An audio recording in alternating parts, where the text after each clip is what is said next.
Hello. Hello Mohan ji. Mohan ji नहीं बहन जी, मैं तो पवन दास बोल रहा हूँ। पवन दास है। हाँ जी। सत साहेब। सत साई बहन जी। परमात्मा का फोन नंबर नहीं तुम्हारे पास? परमात्मा का फोन नंबर तो सबके पास है, अगर कोई सही तरीके से अगर मिलाए तो, आत्मा से अगर पुकार करे तो। सही तरीके पुकारते मैं भगत जी। क्या करूं मैं बहुत परेशान है भगत जी। परेशान तो बहन जी सब हैं यहाँ पे, ये लोग ही परेशानियों का, यहाँ पे सुख कैसे हो सकता है? नमक की क्या बोरी में करूं हम भगत अगर जी। मीठापन ढूंढेंगे तो कैसे मिलेगा बहन जी? हाँ। नमक की बोरी में मीठा ढूंढे तो कहाँ से मिलेगा? हो नमक की बोरी है मेरे पास, सब नमक की बोरी है। क्या करना आप?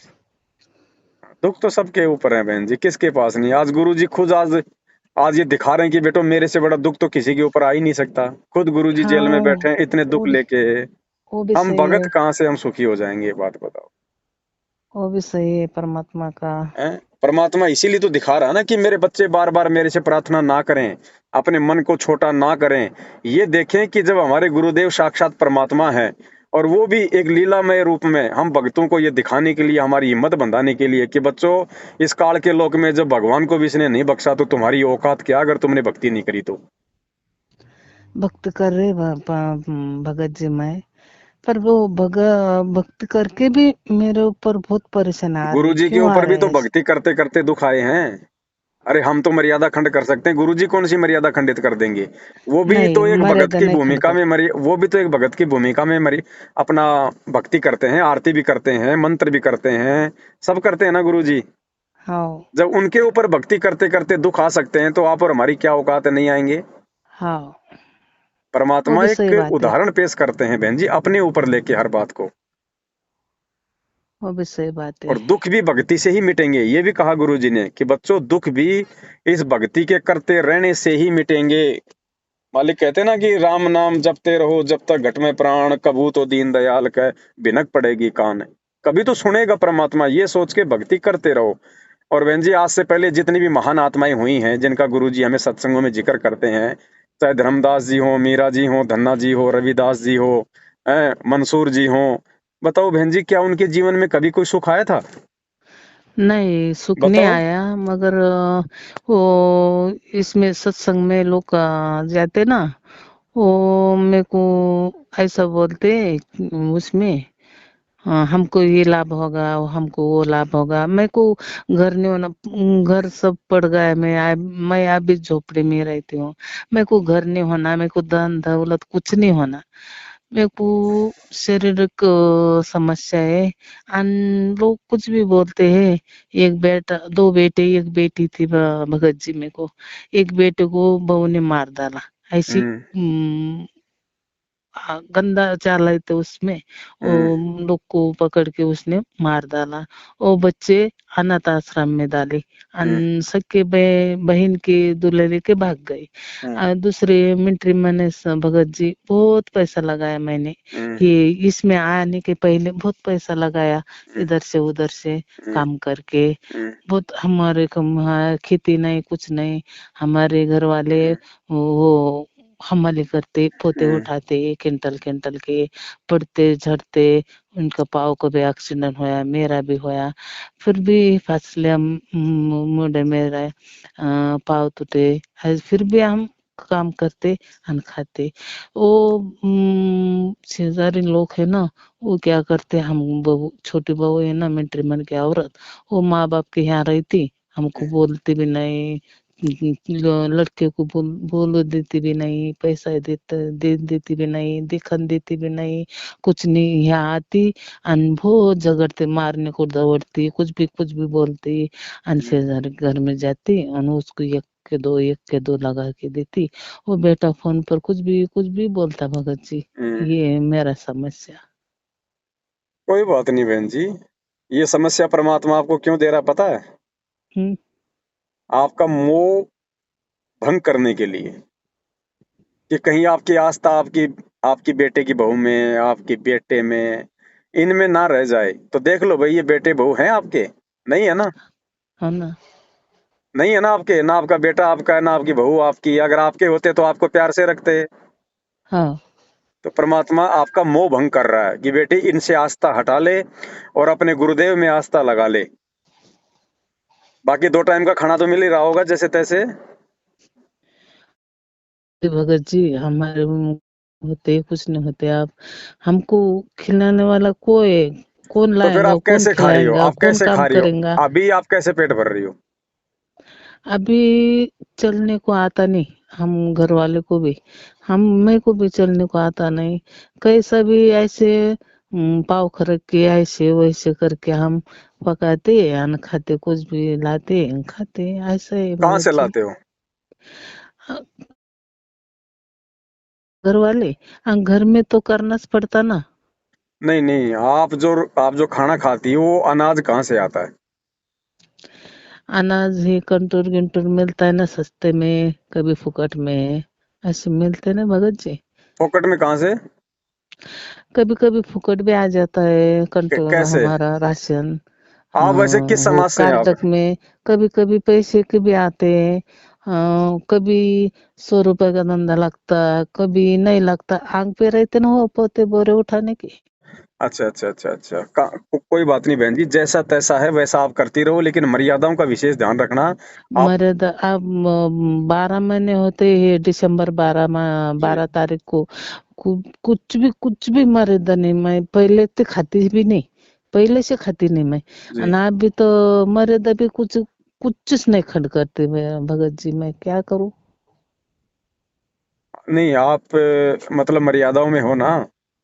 हाँ मर्यादा में हो तो कोई दिक्कत नहीं बहन जी। अगर थोड़ी बहुत दुख परेशानियां संकट अगर आ रहे हैं तो उनका सामना करो ज्ञान आधार से, हिम्मत रख के अपने गुरु जी पे। देखो, भगत हो, भक्ति कर रही हो तो संकट नहीं आएंगे ऐसा तो हो ही नहीं सकता। संकट भगत पे ही आते हैं हमेशा। सुदामा की क्या हालत हो गई थी पता आपको? हाँ भगत पे ही संकट आएंगे, लेकिन बाद में सुखी भी भगत ही होगा। सुखी हाँ भी, जितने दुख ज्यादा आएंगे ना उतने ज्यादा सुखी भी होंगे आप बस हिम्मत रखो बहन जी। 2 टाइम का खाना जैसे तैसे भगवान देगा। जिस भगवान ने आपको भजने के लिए भजन दिया, क्या खाने के लिए भोजन नहीं देगा? हाँ तो देगा। विश्वास रखो बहन जी, और बच्चों के प्रति ज्यादा अपनी आस्था मत बढ़ाओ। आपने अच्छे से ना देख लिया आपकी बेटे की बहू क्या है, आपका बेटा क्या है, हैं? जबकि बुढ़ापे में तो माँ बाप की सेवा की जाती है। जो माँ बाप हाँ अपने बच्चों को बचपन में इतने लाड प्यार से रखते हैं, उनका लालन पालन करते हैं, उनकी हर इच्छा पूरी करते हैं, बच्चों का हाँ क्या फर्ज बनता है माँ बाप को उतने ही प्यार से सारी सुविधा देने की। लेकिन आपको हाँ नहीं दे रहे हैं ना, उल्टा आपको दुखी कर रहे हैं ना, तो ये आपके हाँ बेटे नहीं है, ये काल के बेटे हैं, काल के। हाँ आपको सुविधा देगा आपका गुरु भगवान, आपका परमात्मा। जिस दिन आपकी जिस दिन आपके बूते से बाहर की बात हो जाएगी ना, उस दिन परमात्मा कोई न कोई व्यवस्था अपने आप कर देगा अपने बच्चों के लिए। लेकिन जब तक हाँ आप कर ऐसी सकते हो बोलती, तब तक आप करो। ऐसे बोलते तुमको मरने के बाद कोई उठाएंगे नहीं, म्यूनसिपालिटी को भी उठा दूंगा नहीं तो ये मैं, आप एक बात आऊंगा बताओ भी बहन नहीं जी, मैं, तुमको सुनो, देखूंगा भी नहीं। अब एक बात बताओ, जब आप मरी जाओगी तो आपको चाहे म्यूनसिपालिटी उठाओ चाहे कोई गांव वाले उठाओ, आपको क्या लेना देना? आपको पता ही नहीं मुझे कौन उठा रहा है।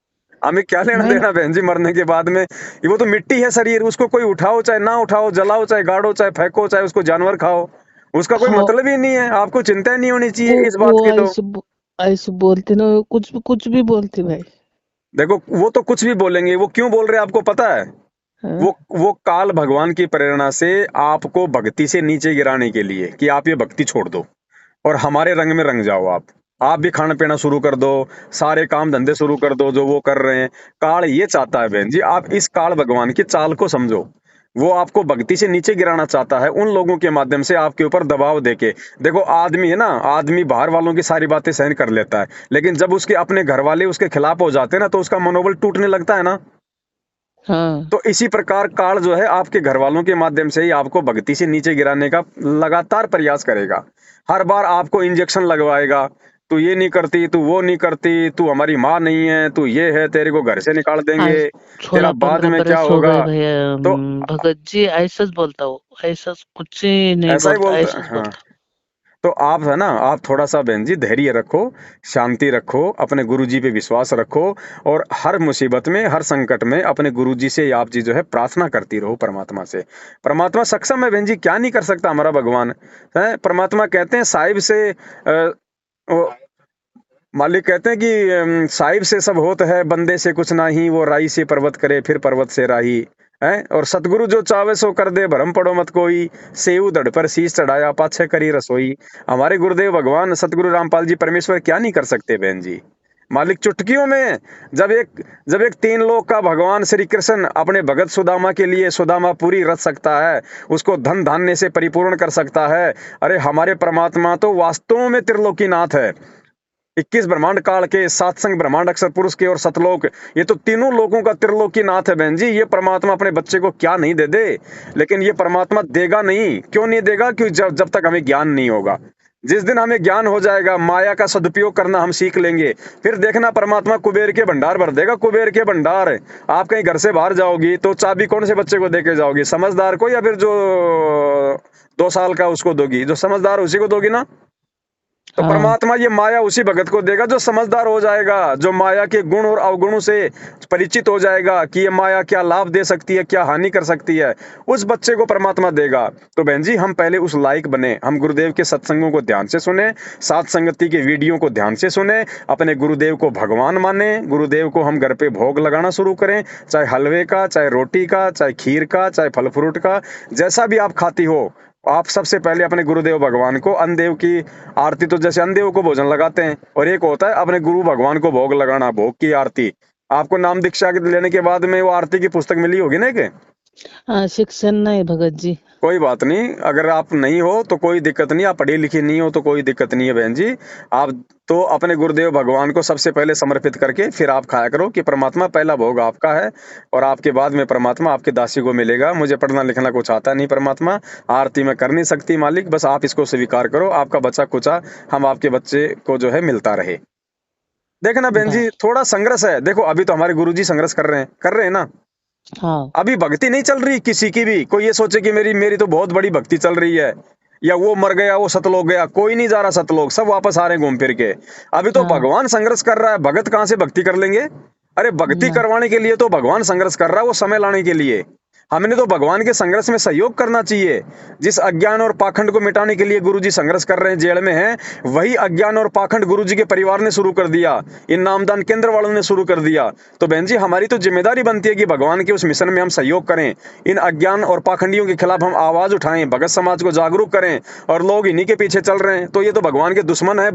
भगत होके भी वो लोग भगवान के दुश्मन हैं, भगवान के मार्ग में बाधा हैं, जो लोग मैनेजमेंट के पीछे चल रहे हैं।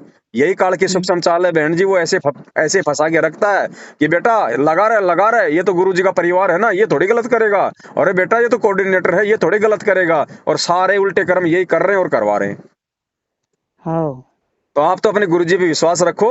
आपके बच्चे भी बहन जी, वो भी परमात्मा की आत्मा है, लेकिन वो काल के वशीभूत हैं।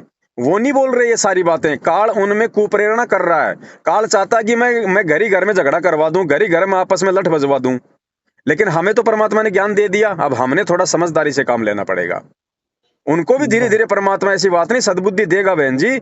आप उस घर में जो भक्ति कर रही हो ना, जैसी भी टूटी फीटी मंत्र आरती सुमरण जो भी कर रही हो, सत्संग सुन रही हो, उसका हाँ प्रभाव आपके बच्चों पे भी हो रहा है। धीरे धीरे वो आपका विरोध करना बंद कर देंगे। लेकिन आप हिम्मत मत हारना उस समय तक। ये इस समय तो काल भगवान का विशेष जोर है संगत के ऊपर। आगामी 2 साल है ना, आगामी 2 साल बहन जी, आगामी 2 साल में कोई बिरला भक्ति पे टिक पाएगा, चाहे सात संगति का हो, चाहे मैनेजमेंट वाला हो। इसलिए इन 2 वर्षों में जितना हो सके उतना परमात्मा के नजदीक पहुंच जाओ। परमात्मा को भोग लगा के, परमात्मा की सही तरीके से, सही विधि से भक्ति करके, और अच्छे कर्म करके परमात्मा को रिझा के, जितना हम ये भक्ति रूपी खीर खा लेंगे, जितना अपने विश्वास को बढ़ा लेंगे बहन जी, उस विनाशकारी समय में, आने वाले विनाशकारी समय में यही चीजें हमारे काम आएंगी। इसीलिए परमात्मा ने सात संगतियां शुरू करवाई हैं। और काल नहीं चाहेगा कि सात संगति में लोग टिकें, लोग रुके रहें।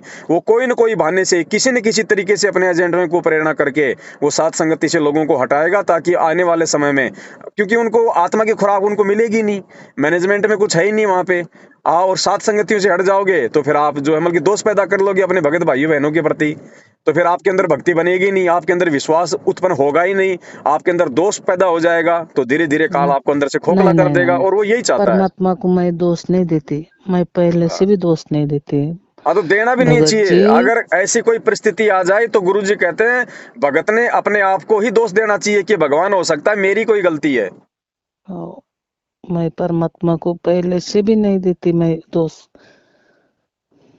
ठीक है, बाकी आप लगी रहो बहन जी परमात्मा की भक्ति पे, और जो भी छोटी मोटी कोई त्रुटि हो जाती है, हम जीव हैं बहन जी, हम भगवान नहीं है। छोटी मोटी गलतियां हमसे जरूर होती हैं, सबसे होती हैं। उन हाँ गलतियों के लिए हम गुरु जी को दंडवत करके हृदय से माफी मांगे कि परमात्मा हम तो नादान हैं, अबोध है परमात्मा, पहली बार हमने ये ज्ञान सुना है, इस मार्ग को लिया है परमात्मा, हमारी हिम्मत भी नहीं है कि हम काल से लड़ सकें, ये तो आप ही आशीर्वाद दोगे, आप ही हिम्मत दोगे परमात्मा, तभी हम ये भक्ति हम कर पाएंगे। तो इस प्रकार से हम गुरु जी से भी हम लगातार हम प्रार्थना करते रहें, तो परमात्मा अपने भगत को हिम्मत देता है, अपने हाथों पे रखता है बहन जी। बा- है ना, बाकी टूटना नहीं, घबराना नहीं बहन जी, ये थोड़े बहुत दिनों का संघर्ष है, ज्यादा दिन का संघर्ष नहीं है। ना तो भगवान सदा जेल में रहने वाला, ना हम सदा जो है इन मुसीबतों में रहने वाले, ये थोड़े समय का झंझट है। इस झंझट को अगर कोई सहन कर गया थोड़ी सी हिम्मत दिखा के, तो वो पार हो जाएगा फिर। हाँ आज भगत जितने जी। तकलीफ है ना, आने वाले समय में देखना बहन जी, ठाट बाट भी उतने कर देगा परमात्मा। ये बच्चे जो आज आपका विरोध कर रहे हैं, ये मालिक इन्हीं से आपकी सेवा करवा देगा, इन्हीं से। उसी को समर्थ कहते हैं, वो दुश्मन को मित्र बना देता है बहन जी। बहुत दुश्मन पे चला गए भाई, भाई भगत जी हाँ। मेरे बहुत। आप हिम्मत रखो, हिम्मत रखो, आप बिल्कुल डटी रहो, ज्यादा दिन का संघर्ष नहीं है। 2 साल जैसे तैसे करके ना बिल्कुल अपना मतलब मन मार लो अपना, 2 साल बस।